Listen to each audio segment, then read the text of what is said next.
Alrighty. All right. Okay, so we're gonna go ahead and get started on this portion. So if you are just now joining us, you can always interact with us in the chat section over here, and we'll be answering your questions. If you have any, I will also give you guys my contact information at the very end. So if you have any other questions specifically to any of the topics that we covered today, I will be happy to answer those questions for you.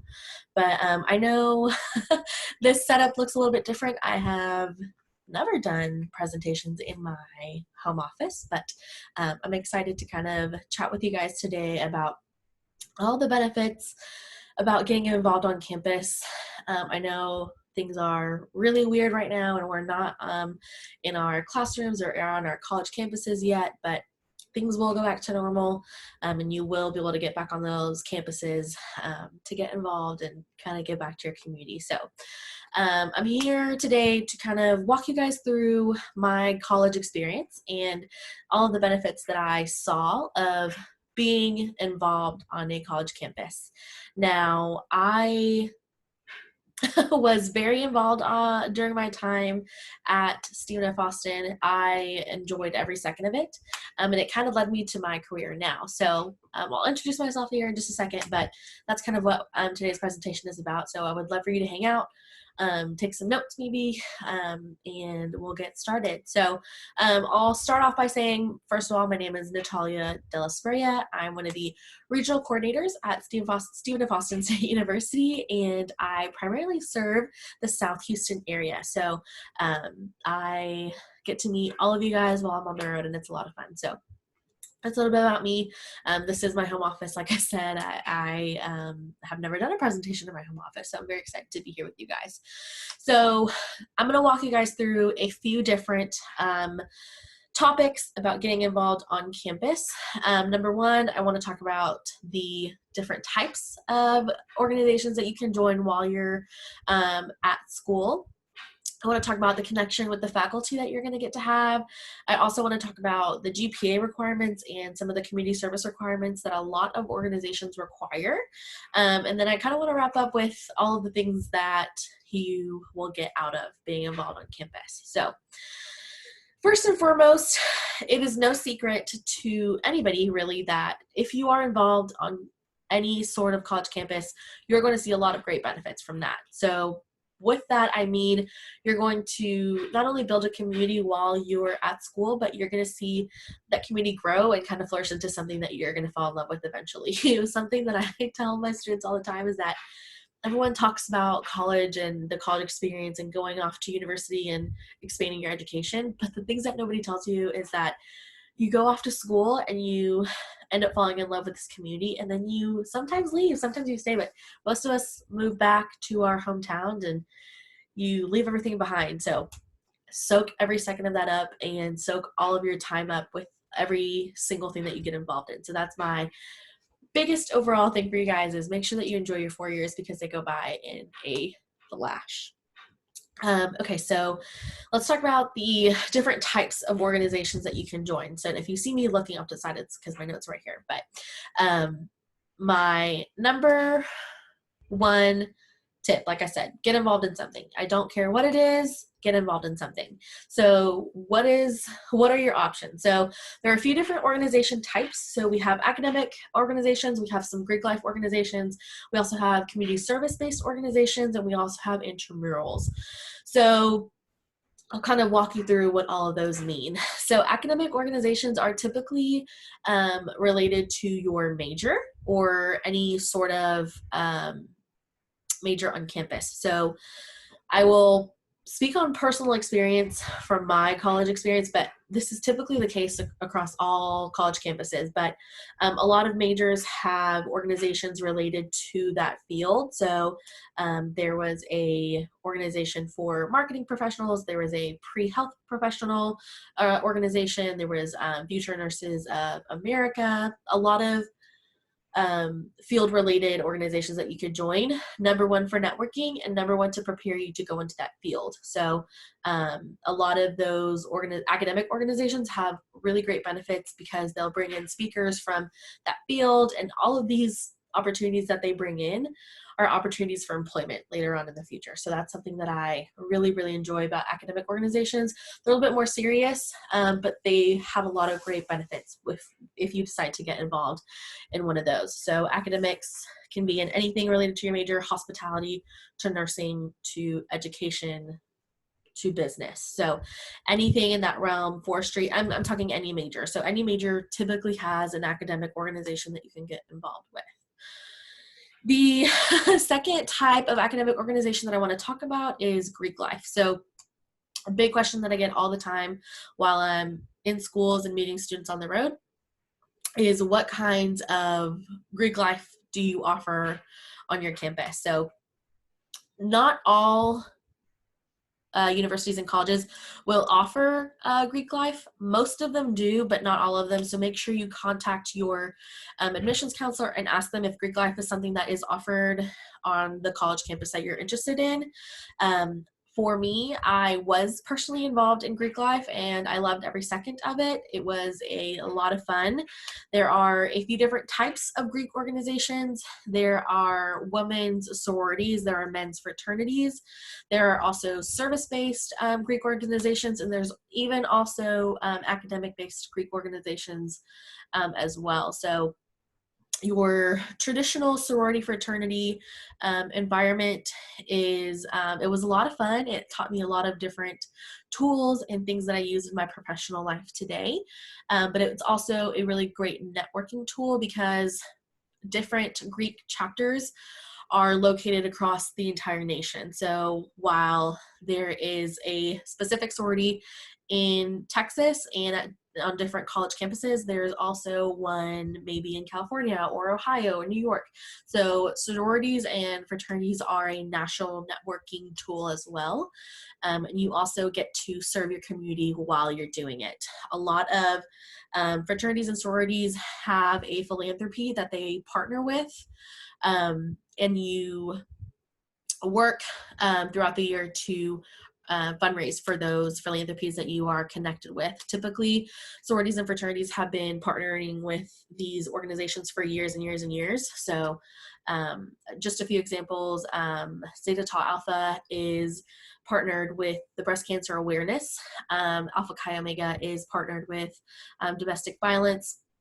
Delta Zeta is related to the Starkey Hearing Foundation. Tri Delta is connected to St. Jude. So I don't know if you guys have heard of Make-A-Wish, but Chi Omega is also connected to them. So there's a lot of different opportunities to serve back while in Greek life as well. So Greek life, like I said, it's not offered on every single college campus, but traditionally most of them are. So make sure you ask your admissions counselor if that's something that you are interested in.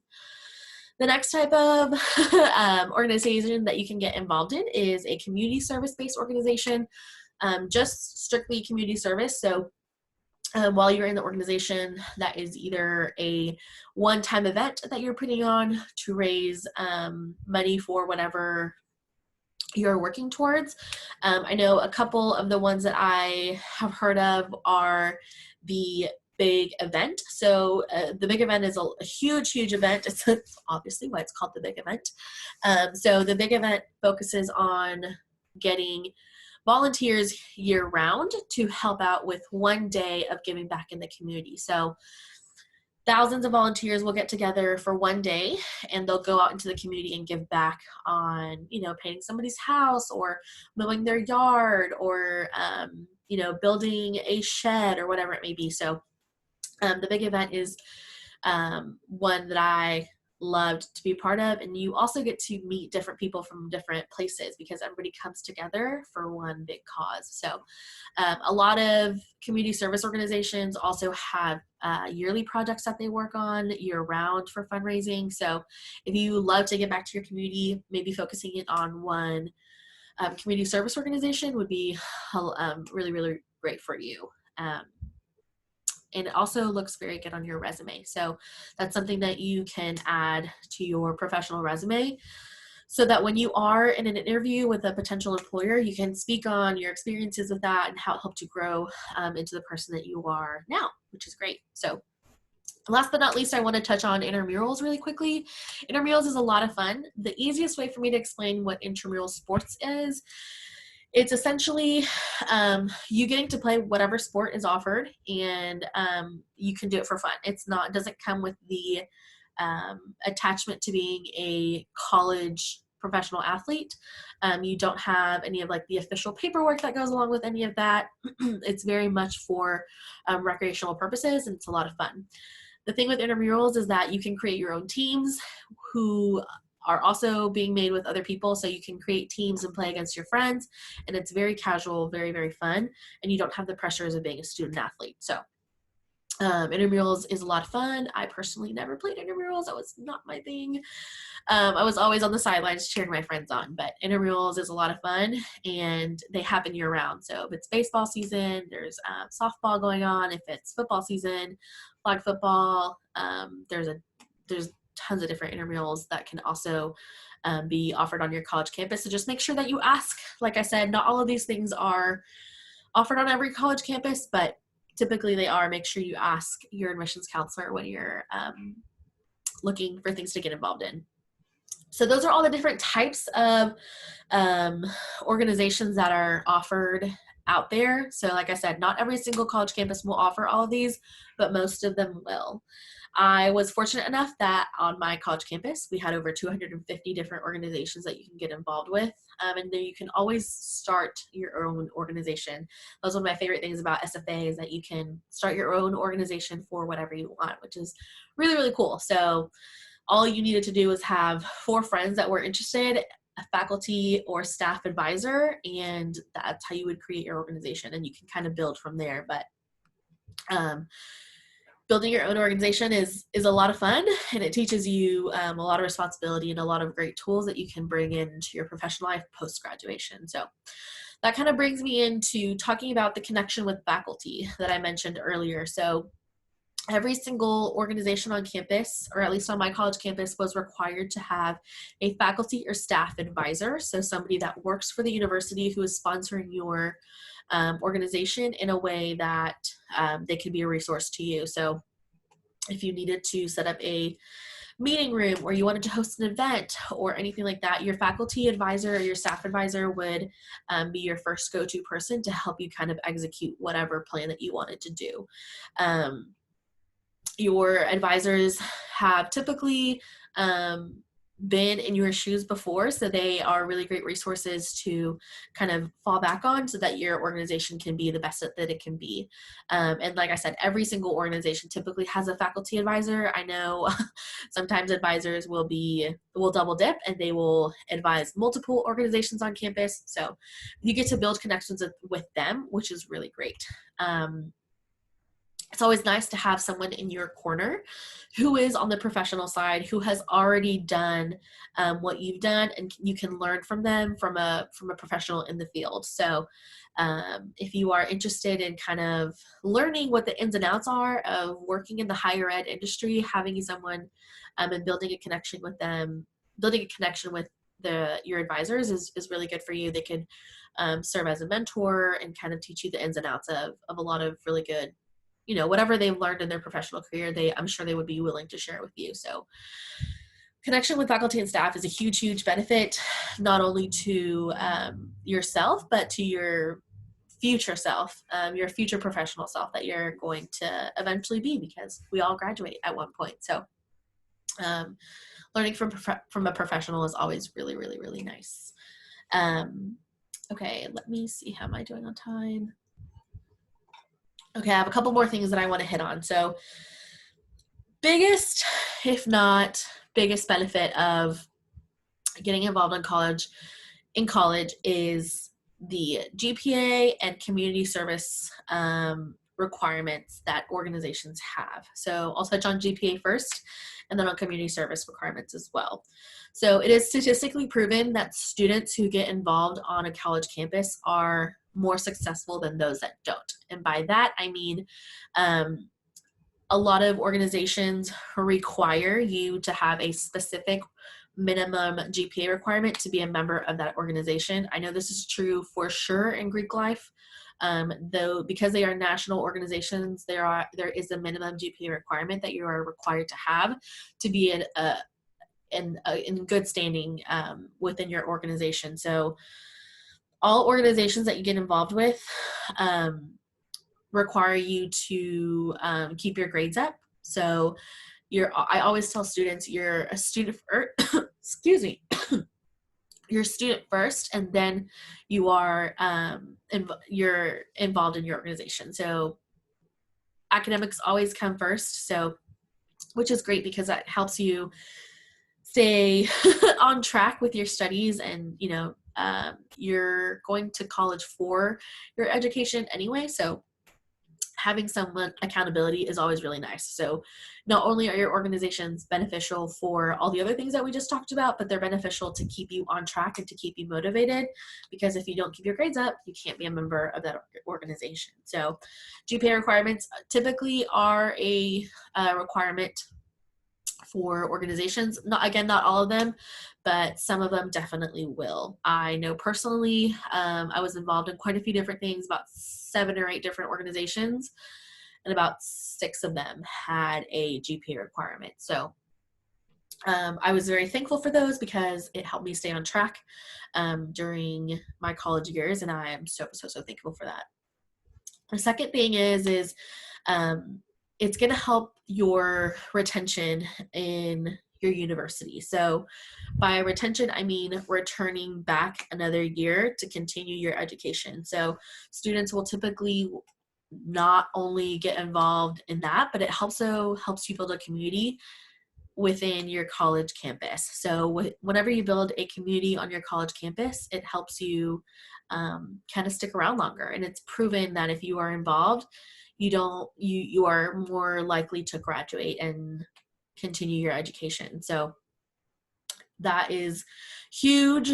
The more that you build a community on your college campus, the more likely you are to be successful, which is really, really great because of all the benefits that I just talked about. You are required to have a GPA requirement, which is great for your GPA. And then there's a community service requirement that I am getting to. So a lot of the organizations that you join, if they are not community service focused, have a community service component to them. So I know a lot of academic organizations have the community service requirement. Greek Life has a community service requirement. So you not only are building your resume, but you're giving back to the community, and you're growing as an individual as well. So there's a requirement on the amount of hours that you need to have. So that is always really, really good. Getting involved on your college campus, not only, number one, is it good for yourself, but you're also building your resume. Within a lot of the organizations on campus, there are a lot of opportunities for leadership. So typically there is a executive board in any organization that you can kind of work your way up towards. You can start as a member, and then as a chair, and then as a VP for any of the positions on the exec board. So those look really great on your resumes for future employers. I highly recommend striving for a leadership position. It teaches you a lot of professional tools that you can use later on. So I would definitely recommend trying out, any sort of leadership position that you can be a part of. And it's a lot of fun, and you get to learn from other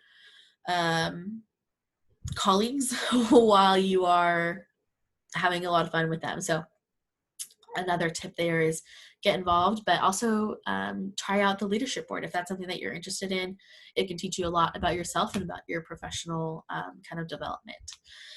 So the last thing I kind of want to touch on is what you put in is kind of what you get out. So I always tell students that college is going to be what you make it and how much you put into it. So I don't know if you heard me say it before, but if you are just going to class and then going back to your residence hall once you're done, you're doing college wrong. I always say, get involved in something, get involved in what you don't have to get involved in 7 different organizations like I did.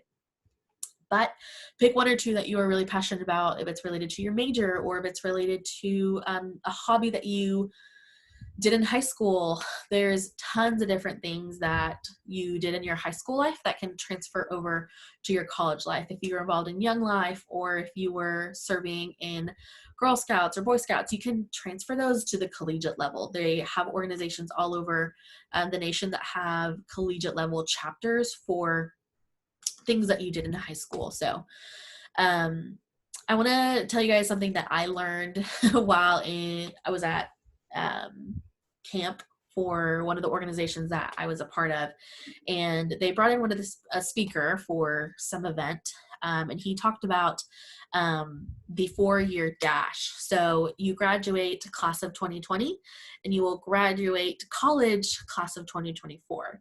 And so in between those two numbers, there's a dash. And so in that dash, you get to decide what kinds of memories you fill that dash with. So it's up to you to fill that dash with organizations and events and sporting events and class and things like that. So all the things that you attend fill that dash. So you kind of have all the power in your hands to fill that dash however you want to, and you can kind of take those memories, and they're not just going to last 4 years, they're going to last a lifetime. And I know for a fact that I still look back on all my college memories quite frequently, and I never regret 1 second of being involved on campus. I know all of my friends and colleagues who I was in organizations with and are now colleagues of mine now. We talk about all of the things that we learned while we were in an organization on campus and that we use in our day-to-day lives right now. So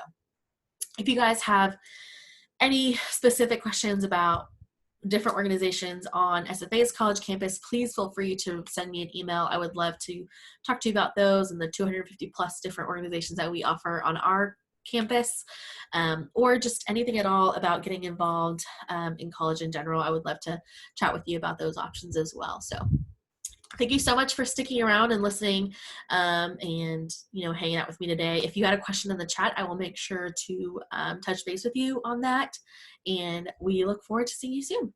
Bye.